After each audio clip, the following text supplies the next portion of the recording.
Love, Kim Pao World Tour, iniintriga. Matumal nga ba ang tickets? Kaya buy one take one?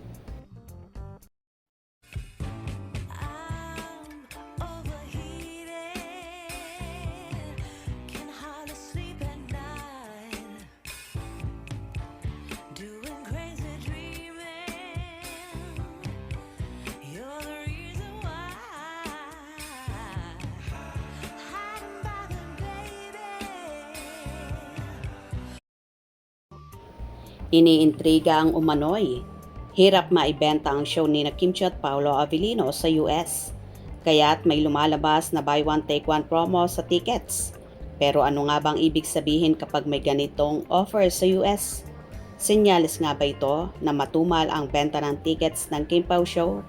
Ayon sa isang concert promoter na may karanasan sa international events, hindi agad dapat mag-conclude.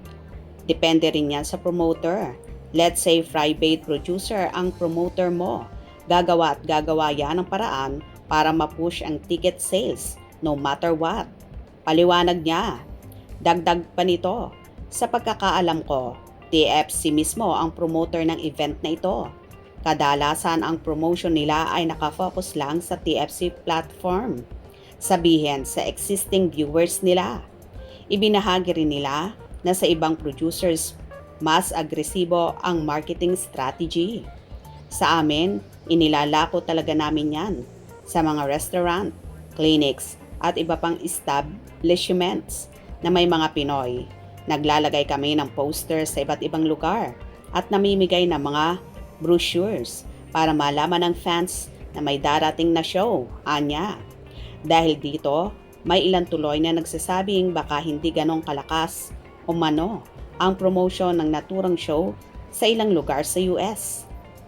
Sa kabila ng mga espekulasyon, hinihikayat pa rin ang Kim Pao fans sa Amerika na samantalahin ang pagkakataon na mapanood ang kanilang tambalan on stage.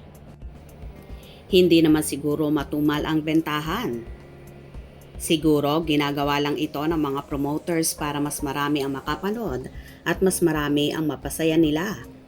Bukod pa dyan, alam naman natin na first time magaganap ang ganito na love team lamang ang magsushow at tanging Kim Pao lang ang makakagawa niyan ngayon sa kasalukuyan. Bukod pa dyan, alam naman ng lahat na in demand ang tandem ng Kim Pao kaya nga sila palagi nire-request ng ating mga kababayan abroad at dito nga nabuo ang world tour na ito dahil din sa ating mga kababayan na sabik at gustong makadaupang palad sina Kim at Paolo.